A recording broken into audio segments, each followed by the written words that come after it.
Wow. It does Wow. does I'm a really little digging cut. that theme song. That's really gets you hyped up. That's Yeah. pretty awesome. Whoa. Hello, everybody. Welcome to another edition of Media Club. I'm the owner and creative video strategist for Introduce Multimedia. I'm sorry, let me back up. This is a live stream in which the three of us, the core of Introduce Multimedia, talk about various aspects of things that interest us as well as Introduce itself. So, once again, I'm Paul. I'm the owner of Introduce Multimedia, and I'll let the other two introduce themselves. I'm James. I'm the live stream guy. My actual title is Creative Livestream Alchemist. But basically, I deal with live streams and video work. And then we got Nick. Hey, I'm Nick. I'm the creative video architect at Introduce. Well, it's been a crazy, crazy week this week. And I actually looked at next week and I'm like, holy cow, I didn't think it would get even busier, but it will. So yeah, let's talk a little bit about this week. So who wants to really dive in first? Talking about what we're doing, what Yeah, we're what working are we on. doing? Oh yeah, dude, throw up the.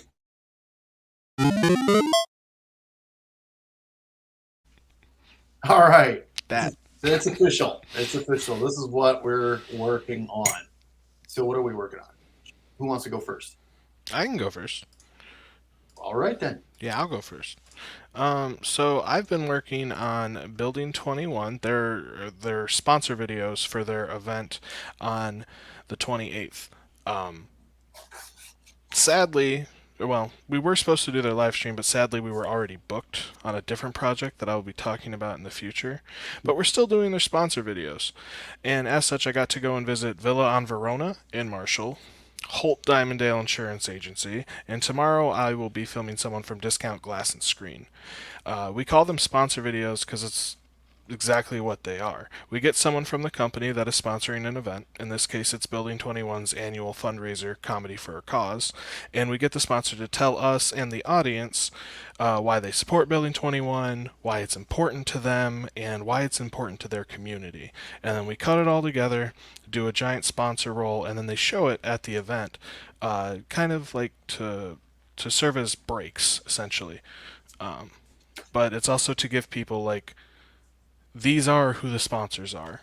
They're in your community. They're doing this because they want to support the youth. They want to support the event. They want to support the foundation. That's what I've been working on. In this the sponsor videos, I mean, this it's really cool, and this is actually something that we've been doing for child and family charities for I don't know how many years, 3 or 4 years now. Which is it's always a really popular a thing for Red Nose Ruckus. And in fact, when they were doing the golf outing, we did a few for the golf outing that they used to do Mm-hmm. back in the day. So this is actually this idea. This is what's funny. The history of this idea actually comes from Missy Trudell from Paper Image, one of our partners in the community. She brought this up, and she's like, "Is that something you can do?" And I'm like, "That's a brilliant idea." And so we Mm-hmm. ran with it for Red Nose Ruckus, and the rest is history. And so I pitched it to Building 21 a couple of years ago. Was it? No, this is only the second time they've done comedy for a So sponsor. last year. So yeah, so this is the second year of doing it for that. But I like I said, you kind of like use them as breaks or as Mm-hmm. commercials at Building 21. And for Red Nose Ruckus, they use those throughout their social media through for the 2 months prior to Red Nose Ruckus, but then they also have like a sponsor role during right before the event and stuff like that. So it's always a really cool thing, and the sponsors really get into it. Mm-hmm. Um, it's really cool. So, what was a cool aspect to it for you doing these this year, James? What was something that I mean? I know that you haven't recorded all of them, but of the two that you have recorded, what was cool about those? Well, Pat and Patrick are cool guys. They're at Holt Diamondale Insurance Agency, and we filmed them a couple of times in the past, so they're very professional. Once I got set up, the recording was about 4 minutes honestly, because they just knew exactly what to say, and we got it all done in one take. And then Villa on Verona, I had never heard of before. Um, so I went to Marshall in the rain. It's a beautiful building, beautiful venue. They do like events there and weddings, and it's a bed and breakfast. But I got to meet Virginia Novus, who's the owner there, and she's a really cool lady. She used to work for 3M Group and all of that, and then yeah, it's just going new places, meeting new people who are also invested in our community like we are. It's I know. good to meet those people. What's funny is like, I knew her from. I didn't know her new. I didn't really recognize the married name, but yeah, it was pretty cool to see her again. So, all right, moving on to what Nick is working on this week. What stuck out to you, and what was cool about it, stuff like that. Yeah, so this week I kind of have been finishing up a video that Kat worked on earlier this week and last week. It's the Shy Cash promo for the Shiawassee Chamber of Commerce. So Shy Cash is like a program they have where people can spend money at stores, and all of it stays local. So it's kind of like a barter system in a way. It's a little different, but so we were able to meet a lot of the different businesses that have been using the program, and just talking about how important shopping local is, and just how cool and different like that program has been for them. And then so I've been working on that. And then another thing we did yesterday was the 50th celebration of Impression 5. We filmed their event yesterday, and that was really cool. We had like the whole team there. James was there, Paul was there, George, our audio guy, was there, and we were just we filmed the whole day, just followed different groups around. We captured audio of the event, and that was awesome. I mean, Impression 5, I think if you live in Lansing, or if you know about Lansing, you probably know about Impression 5. It's the Children's Learning Science Center. So yeah, I mean, we just started working with them. So we'll be doing more videos throughout the year for them. We have we're kind of doing like a partnership with them this year.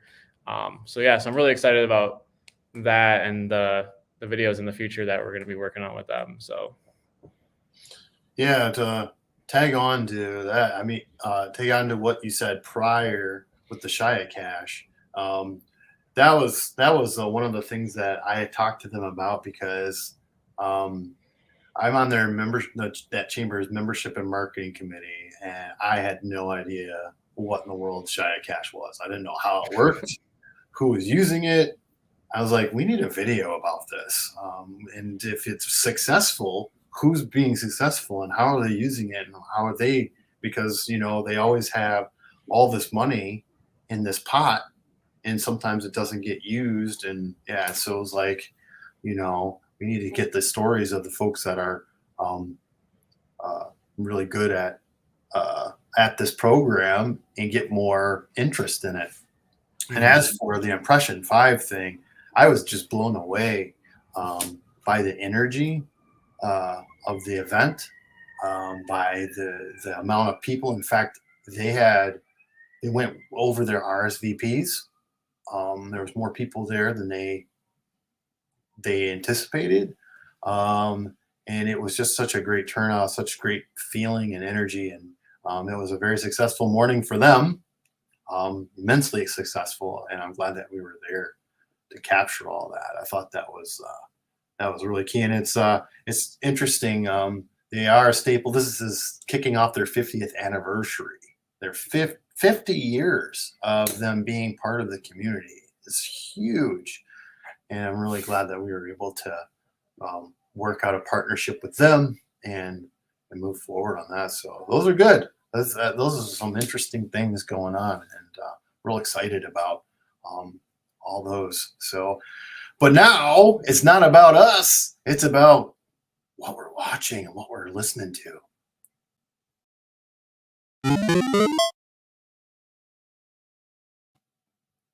So yeah, one of our favorite parts, the stuff that we look at or listen to in this moment outside of Introduce Multimedia. And I will this time I will start. I will start this week with a program that just finished their season. Our Flag Means Death. Showrunners Taika Waititi.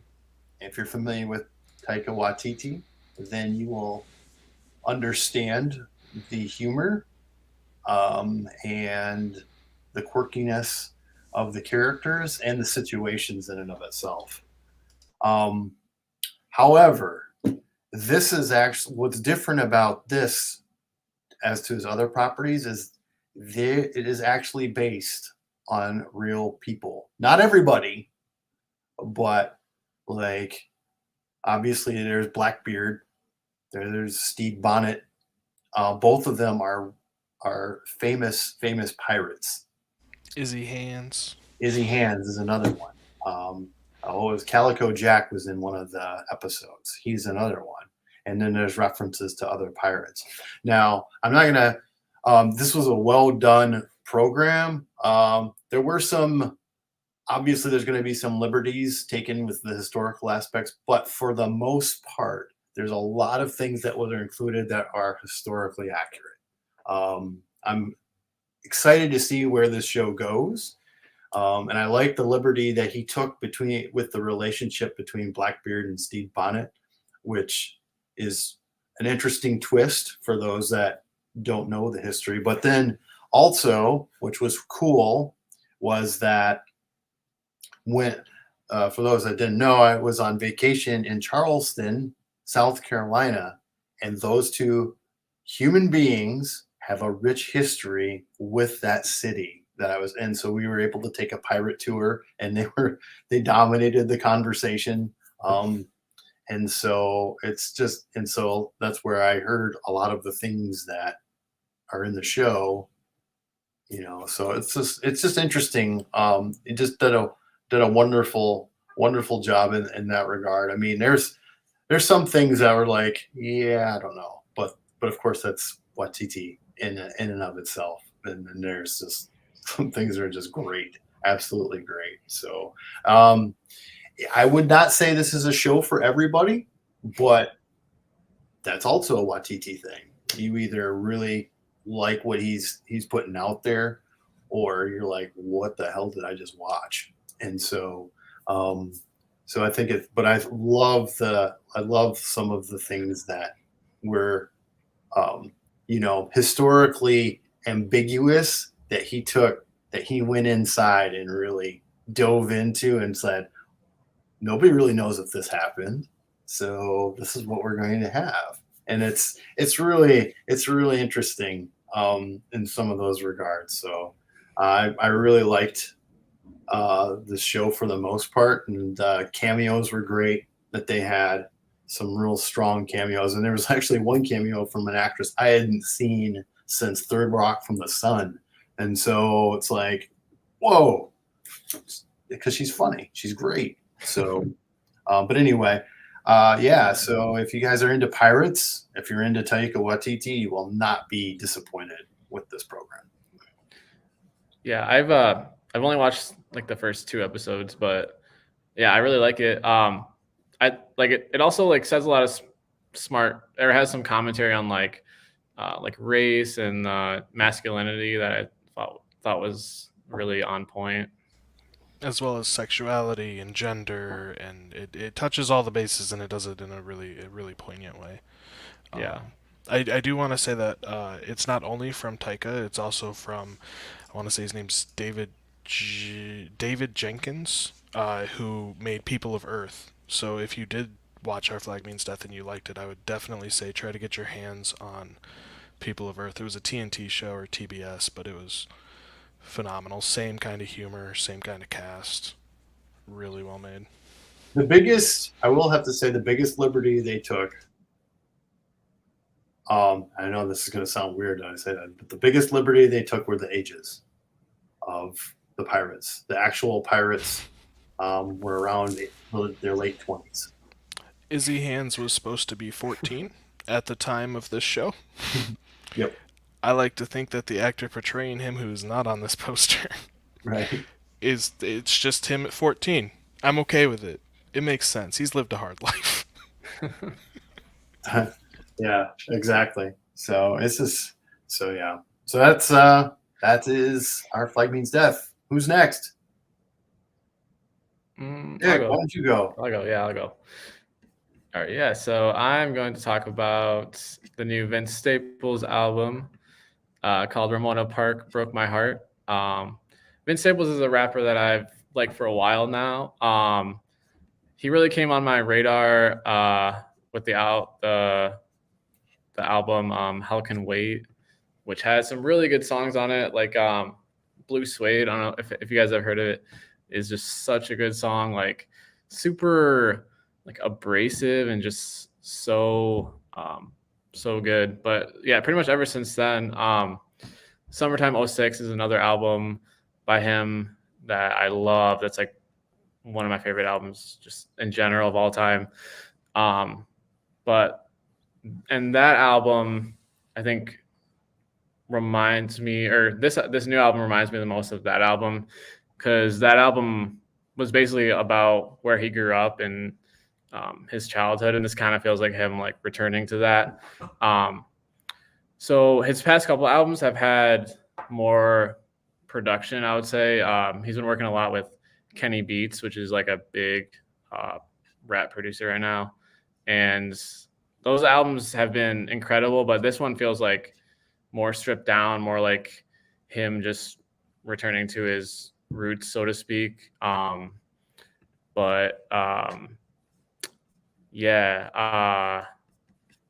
the album, I mean, literally, there's not a bad song on the album.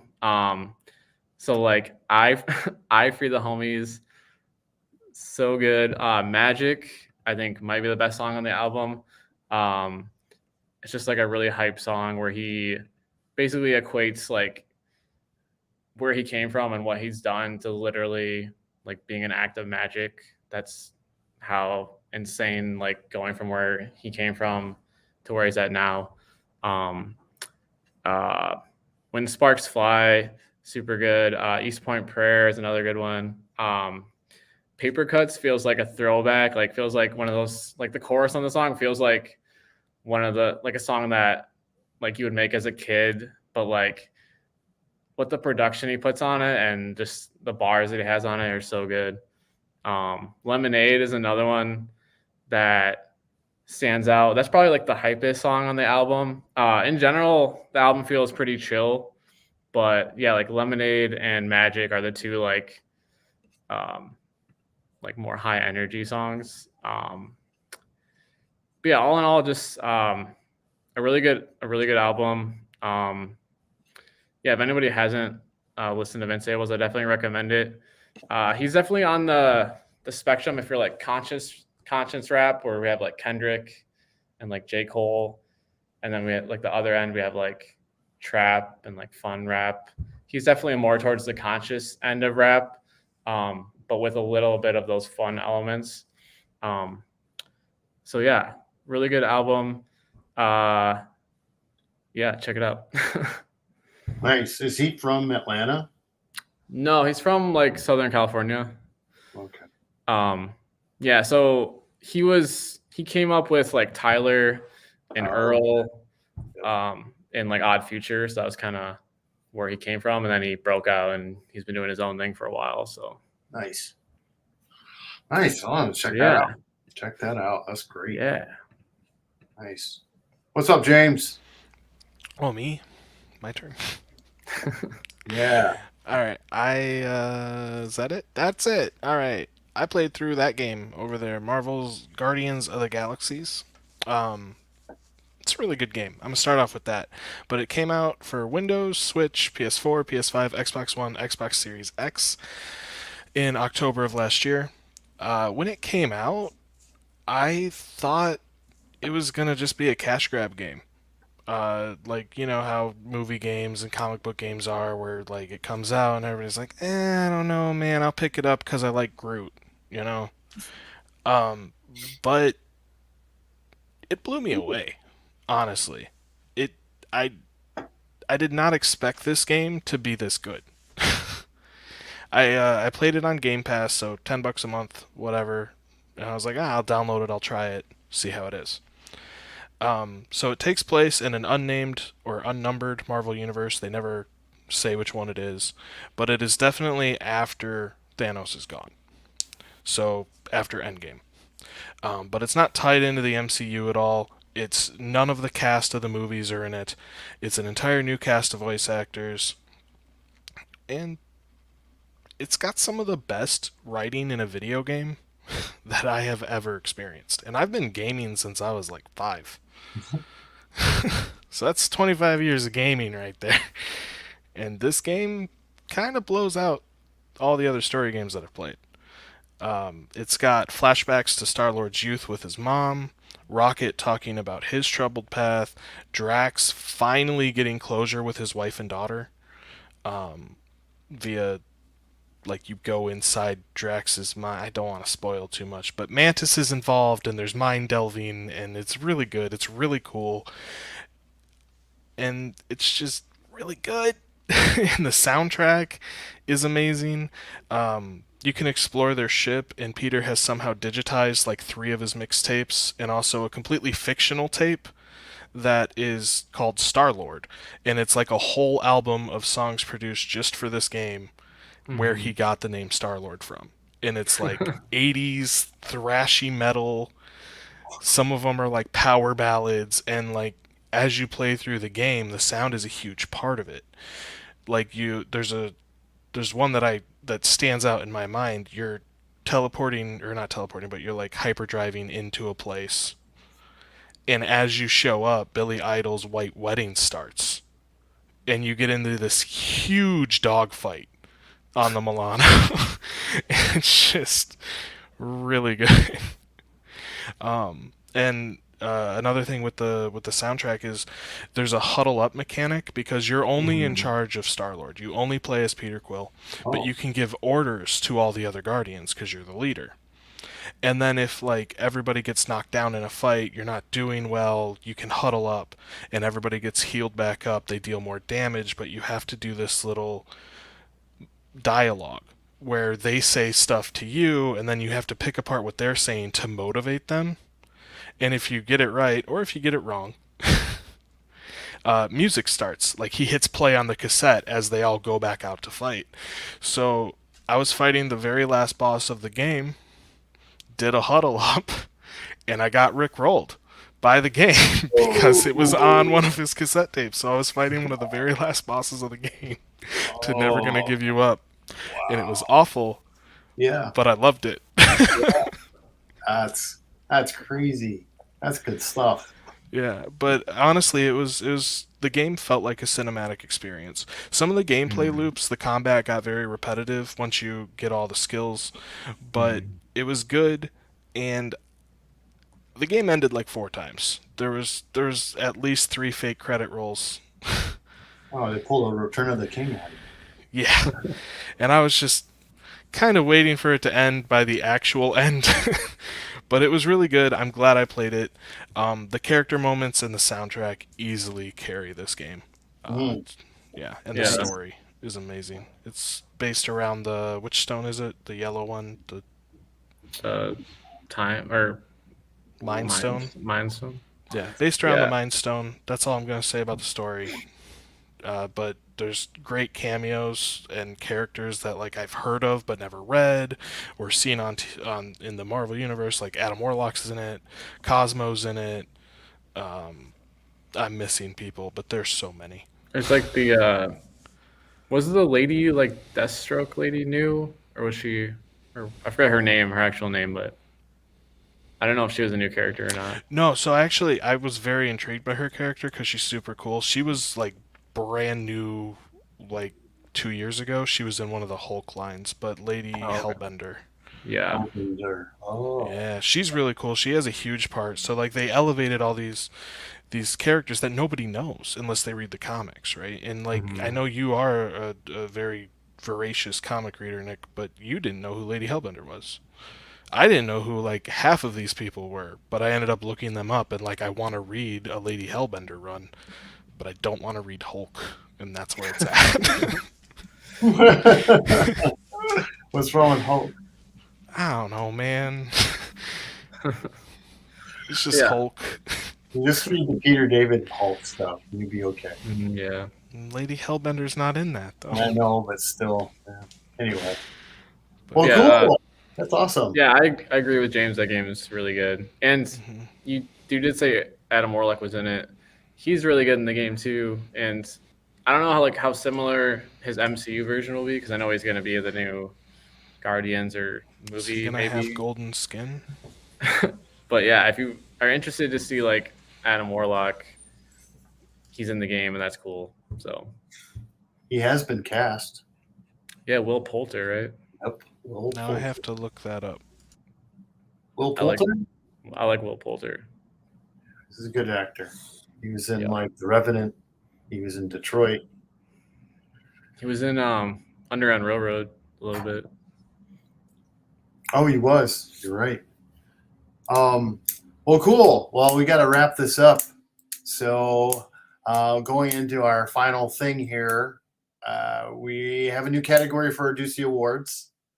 This week is the most inspirational video of the year, and so the nominees for this one are the Firecracker Foundation, their "We Are Here" video, Building 21's benefit video, the Girl Scouts Heart of Michigan shifting their virtual, the LCA Youth Ministry Network in memory of Heidi Hagstrom, and Living Water Ministries You Are Invited about their Camp for All program. So what do you guys think? What was your favorite out of those?